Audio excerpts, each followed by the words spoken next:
What is लघु बीजाणु जनन? सर लघु बीजाणु जनन को हमने इंग्लिश में बोला था माइक्रोस्पोरोजेनेसिस। लघु बीजाणु जनन में क्या हुआ था, फटाफट मुझे बताओ, ये कौन सी कोशिका थी? सर लघु बीजाणु मात्र कोशिका। इसी लघु बीजाणु मात्र कोशिका को जरा जल्दी से मुझे बताइए, पीएमसी बोला था। पीएमसी की फुल फॉर्म क्या थी? फटाफट जल्दी से, पीएमसी की फुल फॉर्म क्या थी? अभी अभी आपको बताइए, दिमाग लगा जल्दी से। पीएमसी की full form pollen mother cell. Pollen mother cell, Hindi में पराग मात्र कोशिका। तो ये है भैया पराग मात्र कोशिका, पोलन मदर सेल, और ये है लघु बीजाणु मात्र कोशिका, माइक्रोस्पोर मदर सेल। ठीक है, चीज एक ही है। क्या करेगी सर? अर्धसूत्री विभाजन। अब अर्धसूत्री विभाजन जो होता है दो विभाजनों से मिलकर बना होता है। पहले होता है अर्धसूत्री फर्स्ट, जिससे दो कोशिका बनी, फिर होता है अर्धसूत्री सेकंड, जिससे फाइनली 4 कोशिका बनी। अब ये जो 4 कोशिकीय संरचना जो है, इसको आपने क्या बोला सर? चतुष्क बोला। क्या बोला? चतुष्क बोला। कौन सा सर? लघु बीजाणु चतुष्क। कई कई जगह पर इसको पराग चतुष्क भी लिखा होगा। अब पराग चतुष्क क्यों बोला होगा? क्योंकि बाबू यही लघु बीजाणु आगे चलकर पराग कण बनाएंगे। तो यही कोशिका आगे चलकर अगर पराग कण बनाएंगी तो ये चतुष्क किसका चतुष्क है? तो लघु बीजाणु का, जो आगे चलकर किसमें कन्वर्ट होएगा? पराग कणों में। इसलिए कई बार इसको पराग चतुष्क भी बोल दिया जाता है, लेकिन ये गलत है। वास्तव में इसको हम पराग चतुष्क नहीं बोलते हैं, इसको हम माइक्रोस्पोर टेट्राड बोलते हैं। कई कई जगह पर पोलन टेट्राड बोल दिया जाता है। In fact these are not pollen grains, ये पोलन ग्रेन्स नहीं है, ये परागकण नहीं है, ये आगे कन्वर्ट होंगे किसमें? परागकण में। तो एग्जैक्ट वर्ड जो है वो क्या है? लघु बीजाणु चतुष्क इज द राइट वर्ड, ये करेक्ट वर्ड है। ठीक है, तो कई कई जगहों पर आपको पराग चतुष्क दिख जाता है, तो कोई बहुत बड़ा आश्चर्यचकित मत हो जाना, कई कई बुक्स में लिखा होता है। ठीक है, आइए। सो भैया इस प्रक्रिया को हम क्या बोलेंगे सर? यहां से लघु बीजाणु मात्र कोशिका से लघु बीजाणु चतुष्क बनने की प्रक्रिया को हमने क्या बोला? लघु बीजाणु जनन। क्या इसकी डेफिनेशन लिखवाऊं तेरे को? क्या इसकी डेफिनेशन लिखवाऊं? सर ये टेट्राड कितने प्रकार के होते हैं? 3-4 प्रकार के होते हैं। आइसोबाइलेटरल होता है, लीनियर होता है, टी शेप होता है, एल शेप होते हैं, कई सारे प्रकार के होते हैं। ठीक है, उसकी जरूरत नहीं है दोस्त, यहां पर नहीं है। जहां जरूरत होएगी मैं अपने आप बता दूंगा, जहां नहीं होएगी मैं अपने आप हटा दूंगा, मुझे पता है। हाँ जी करण, क्या ये चीज क्लियर? पक्का? देखो बेटा मैं पहले बता देता हूं, जो पहली बार मेरे से पढ़ रहे, पढ़ाने का तरीका थोड़ा सा अलग मिलेगा, है ना? लिखने पर फोकस कम, समझाने पर फोकस थोड़ा सा ज्यादा होता है। लिखाई हम बाद में भी कर सकते हैं, नोट्स हम बाद में भी बना सकते हैं, लेकिन अगर समझ में नहीं आया तो कितने भी नोट्स बना ले, कोई फायदा नहीं होने वाला है। मेरा देखो सीधा सा उसूल है, सिंपल सा, अगर समझ में आ गया तो दुनिया भर के नोट्स तुम बना सकते हो, और समझ में नहीं आया तो दुनिया भर के नोट्स बनाकर भी कोई फायदा नहीं हो सकता। देखो सीधी सी बात है। तो पहले समझने पर फोकस कर, लिखने पर सेकेंडरी फोकस कर, प्राइमरी फोकस समझने पर होना चाहिए। सर सहायक कोशिका भी बनती, अभी बनेगी, खन्ना साहब अभी बनाएंगे, सहायक कोशिका बनाएंगे, सब बनाएंगे, टेंशन न ले। चलिए जी, फाइनली हमने क्या बना दिया है सर? लघु बीजाणु बना दिए। अब आप मुझे बताइए, ये जो लघु बीजाणु है या ये लघु बीजाणुओं का जो चतुष्क मिल रहा है, इसकी प्लॉइडी क्या होगी? सर ये प्लॉइडी क्या होती है? अरे गुणसूत्रता क्या होएगी? हिंदी में बोलते हैं प्लॉइडी, सॉरी इंग्लिश में बोलते हैं प्लॉइडी, और हिंदी में बोलते हैं गुणसूत्रता। यानी ये जो लघु बीजाणु हैं, ये इनकी गुणसूत्रता क्या है? यानी गुणसूत्रों का समूह कितने पाए जा रहे हैं। गुणसूत्र मीन्स गुणसूत्रों के सेट, गुणसूत्रों के सेट, समूह, समुच्चय। अब आप मुझे बताइए गुणसूत्रों के सेट कितने पाए जा रहे हैं, यही तो पूछ रहा है। कि कितने गुणसूत्रों के सेट पाए जा रहे हैं, कितने गुणसूत्रों के समूह पाए जा रहे हैं। बाबू आपने अर्धसूत्री विभाजन कराया था ना, अर्धसूत्री विभाजन कराने से ये डिप्लॉइड कोशिका कैसी हो गई है, हैप्लॉइड हो गई है।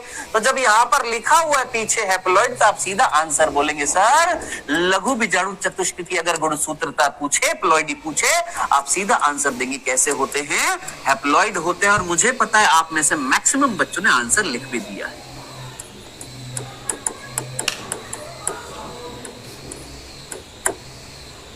हाँ जी, हैप्लॉइड, ठीक है।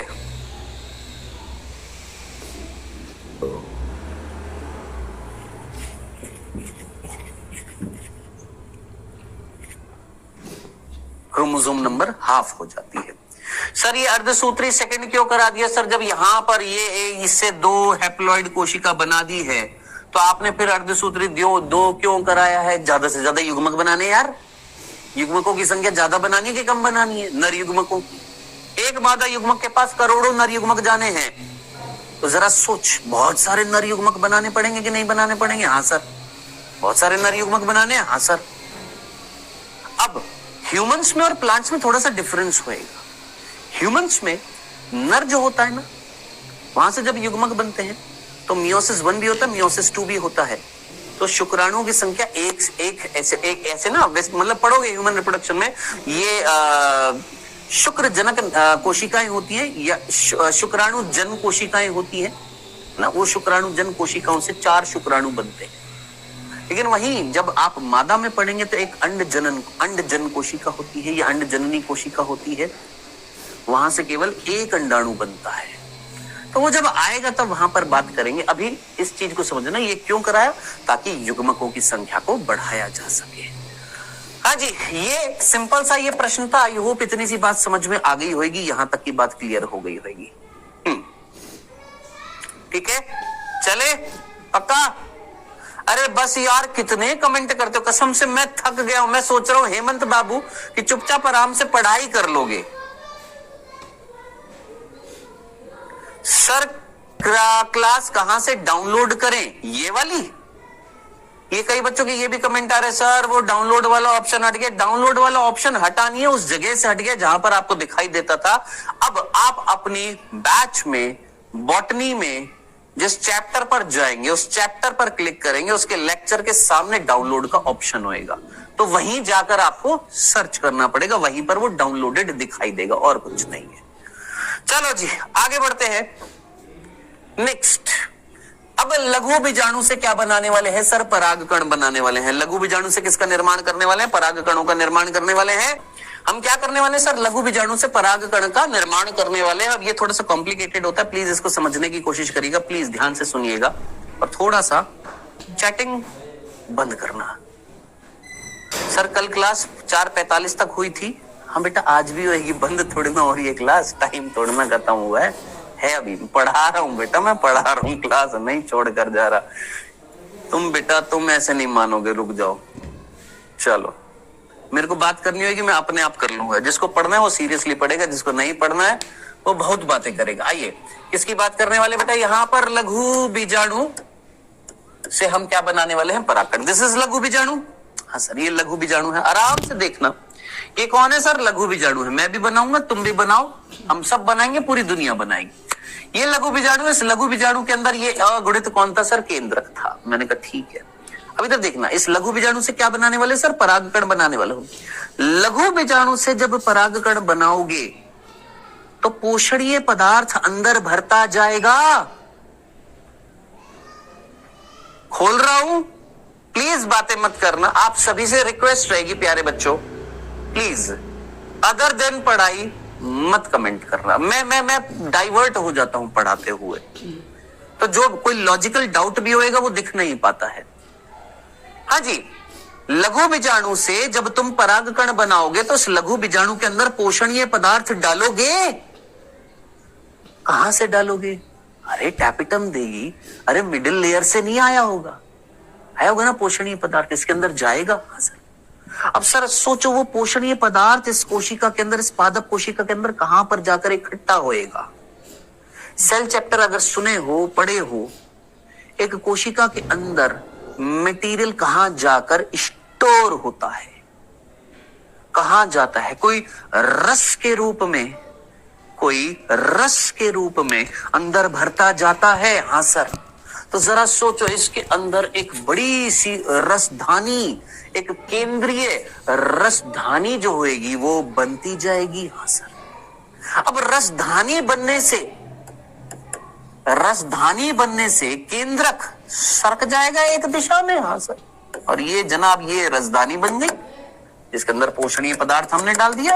ओके, अब केंद्रक यहां पर आ गया है। मैंने कहा बहुत बढ़िया, अभी पूरा एनिमेशन भी दिखाऊंगा इसका। ये तो एनसीईआरटी का डायग्राम है, ठीक है। अब सर ये तो केंद्रक है, अब भैया हमें क्या कराना है? सर इस लघु बीजाणु से क्या कराना है? सर इस लघु बीजाणु से मुझे परागकण बनाना है, और वो परागकण बनाने के लिए मुझे इसके अंदर विभाजन कराना पड़ेगा, और विभाजन कराना है तो पहले केंद्रक का विभाजन कराना पड़ेगा, माइटोसिस कराना पड़ेगा।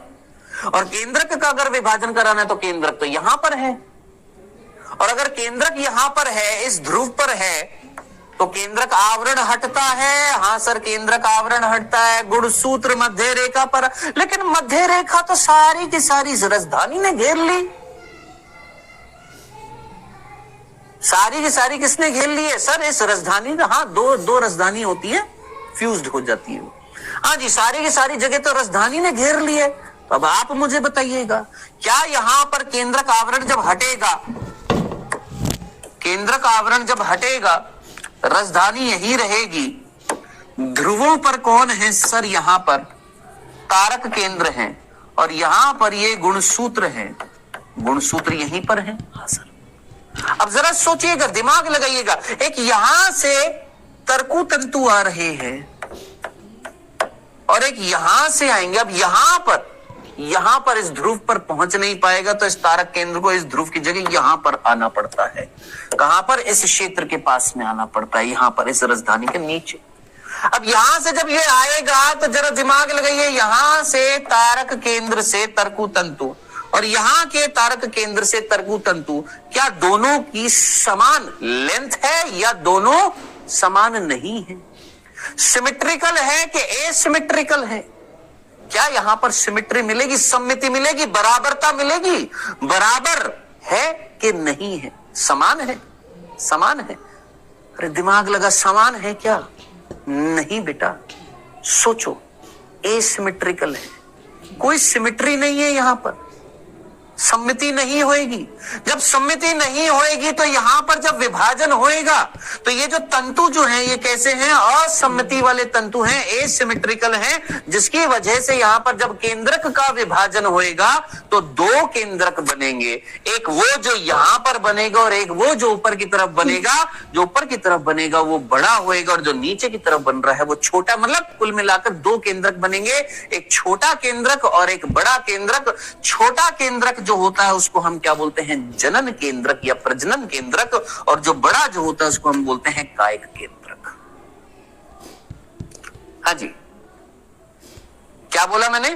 दो केंद्रक बनेंगे, एक बड़ा केंद्रक, एक छोटा केंद्रक। बड़ा जो केंद्रक है उस केंद्रक का नाम है कायिक केंद्रक, जो बड़ा केंद्रक है उसका नाम है कायिक केंद्रक, याद रखना। और जो छोटा केंद्रक है उसका नाम है जनन केंद्रक या प्रजनन केंद्रक। ठीक है, ये कायिक केंद्रक है, ये प्रजनन केंद्रक है, दो प्रकार के केंद्रक है। जैसे केंद्रक का निर्माण होता है, केंद्रक के निर्माण के बाद क्या होएगा मेरा भाई, जल्दी से मुझे बताइए। ये कैरियोकाइनेसिस करा दिया, यानी कुल मिलाकर अगर डायरेक्टली शब्द बोले तो कैरियोकाइनेसिस यहां पर, कैरियोकाइनेसिस जो यहां पर हुआ है, क्या वो कैरियोकाइनेसिस आपका सिमेट्रिकल हुआ है कि एसिमेट्रिकल हुआ है? समान हुआ है कि असमान हुआ है? केंद्रक दो बने हैं, एक छोटा बना है एक बड़ा बना है, वो किस वजह से? इस रसधानी के बीच में आने की वजह से। यहां तक की बात अगर आपको समझ में आ गई है तो कैरियोकाइनेसिस के बाद क्या होता है? सर साइटोकाइनेसिस होता है, और साइटोकाइनेसिस जब होएगा तो दो कोशिका बनेंगी, एक ये बड़ी कोशिका और एक छोटी कोशिका। और ये छोटी कोशिका तैरते हुए किसके अंदर आ जाएगी? इस बड़ी कोशिका। जरा एक बार एनिमेशन देखें, आइए आराम से देखना, प्यार से देखना, ध्यान से देखना। आराम से देखिएगा, प्यार से देखिएगा। पहले यहां पर मार्किंग कर देते हैं, इस मार्किंग को हटाते हैं, एनिमेशन दिखाते हैं। ये वर्ड हटा देते हैं, एनिमेशन देखते हैं। किथे है? हेलो, किथे हो? ओहो, रुको, किधर है बाबू, किधर है बाबू? ओ भाई साहब, हेलो, वेयर आर यू? ये वीडियो चल रही है? नहीं, ये वीडियो चल रही है? हाँ, ये वाली तो चल रही है। ये वाली है क्या वीडियो?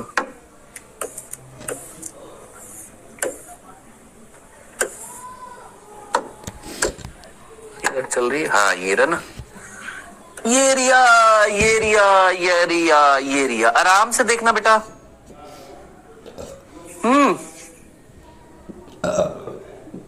ध्यान से देखिएगा, आराम से।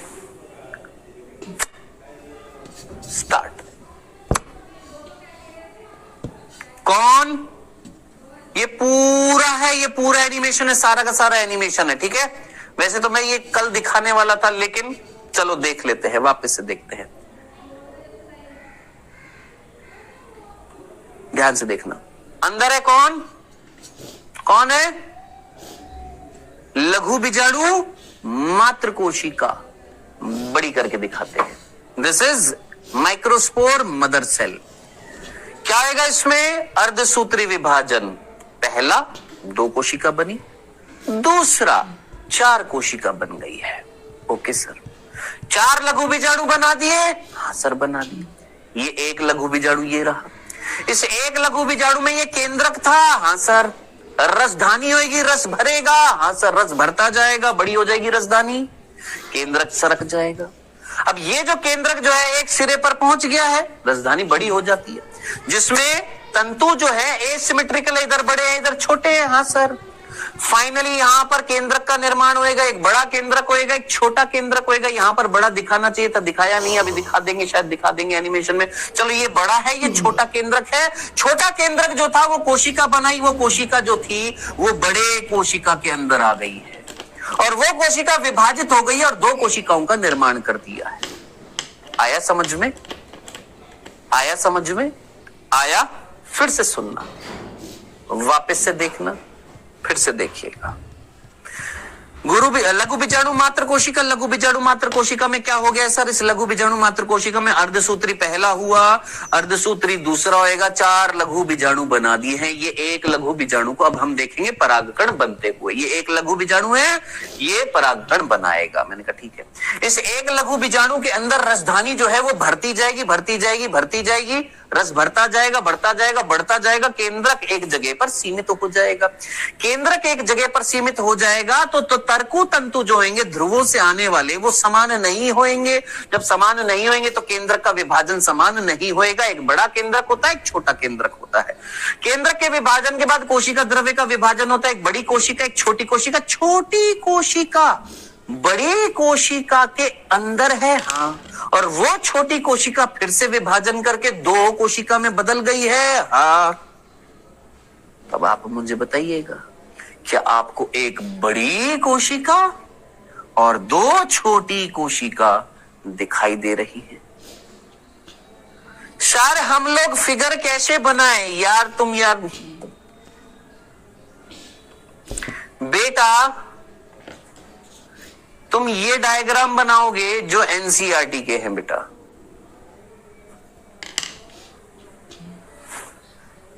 हर चीज, छोटी छोटी चीज एक्सप्लेन करनी पड़ेगी कि कुछ अपना भी दिमाग लगा सकते हो। ऑब्वियसली बात है, एनिमेशन कैसे बना लोगे तुम? कैसे बनाओगे एनिमेशन? मेरे को एक बात बताओ। तो तुम्हें कौन सा डायग्राम बनाना पड़ेगा? जो आपकी एनसीईआरटी का डायग्राम है वो वाला बनाओगे। अब एनसीईआरटी में कौन सा डायग्राम दे रखा था? सर, एनसीईआरटी में ये वाला डायग्राम दे रखा है। इस तरीके से लघु बीजाणु का परागकण में परिवर्तन, ये डायग्राम बनाओगे। एनिमेशन कैसे बना लोगे? मेरे को एक बात बताओ। नहीं ना? तो ये लघु बीजाणु था, रसधानी बढ़ गई, केंद्रक सीमित हो गया, केंद्रक सीमित हो गया तो ध्रुवों से आने वाले तर्कु तंतु जो है वो समान नहीं होंगे, समान नहीं होंगे तो केंद्रक का विभाजन भी समान नहीं होएगा। एक बड़ा केंद्रक बनेगा, एक छोटा केंद्रक बनेगा। कोशिका द्रव्य विभाजन होएगा तो एक बड़ी कोशिका, एक छोटी कोशिका, सॉरी मैंने यहां पर, हाँ, एक बड़ी कोशिका, एक छोटी कोशिका। छोटी कोशिका का नाम है जनन कोशिका। जनन कोशिका किसके अंदर तैरेगी, किसके अंदर आ जाएगी? बड़ी कोशिका के अंदर आ जाएगी। बड़ी कोशिका कौन है? कायिक कोशिका। अब आप मुझे बताइए, दिस स्ट्रक्चर इज कॉल्ड परागकण। इस परागकण में कितनी कोशिकाएं हैं? सर 2 कोशिकाएं हैं। इस परागकण में कितनी कोशिकाएं हैं? सर इस परागकण में 2 कोशिकाएं हैं। इस परागकण में कितनी कोशिकाएं हैं? 2 कोशिकाएं हैं। कितनी सेल है? 2 कोशिकाएं हैं। हाँ जी सर, परिवर्धन क्या होता है? डेवलपमेंट बेटा, ठीक है। मैंने एक छोटी सी मिस्टेक करी थी, कितने बच्चों को समझ में आई? मैंने यहां पर तारक केंद्र बोल दिया था। तारक केंद्र नहीं होते प्लांट सेल में। कौन होते हैं? पोलर कैप्स होती है, याद रखना। वो जस्ट समझाने के पर्पज से फटाफट मुंह से निकल गया था। ऑब्वियसली बात है, प्लांट सेल में सेंट्रियोल्स नहीं होते, उसकी जगह कौन होती है? पोलर कैप्स होती है। तो यहां पर तर्कु तंतु तो निकलेंगे, लेकिन वो किससे? तारक केंद्रों से नहीं निकलते हैं। हाँ जी, तो कुल मिलाकर ये परागकण बनेगा जिसमें 2 कोशिका होंगी, एक बड़ी कोशिका कायिक कोशिका, एक छोटी कोशिका प्रजनन कोशिका। क्वेश्चन पूछा जाएगा इनमें से कौन सी कोशिका का केंद्रक का आकार अनियमित होता है और कौन सी कोशिका खुद तर्कु रूपी होती है। अब आप बोलेंगे सर आपने जो भी एनिमेशन दिखाया था उसमें तो आपने 3 सेल दिखाई थी, एक तो बड़ी कोशिका और आपने जो 2 दिखाई थी वो जनन कोशिका दिखाई थी। मैंने कहा हाँ, लेकिन यहां तो सर आप एक ही बता रहे हो, एक ये बता रहे हो, एक ये बता रहे हो। मैंने कहा हाँ, दोनों कंडीशन है। ये 2 कोशिकीय अवस्था का परागकण है और वो 3 कोशिकीय अवस्था का परागकण था।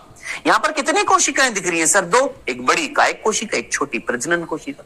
लेकिन उस एनिमेशन में कितनी दिख रही थी सर? 3, एक बड़ी कायिक कोशिका और उसके अंदर तैरती हुई 2 प्रजनन कोशिका। वो 3 कोशिकीय अवस्था थी। बस इतना सा फर्क होएगा। 60% पादपों में, 60% पुष्पीय पादपों में जो परागकण झड़ता है, जो परागकण निकलता है, जब परागकण का छितराव होएगा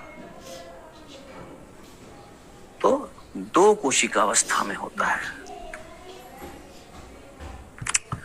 सर मैं बहुत देर से पूछ रही थी प्लांट सेल में सेंट्रियोल। बेटा आप तो बहुत देर से पूछ रहे थे, लेकिन आपको क्या लगता है आपकी इस क्लास में कितने बच्चे होंगे बेटा?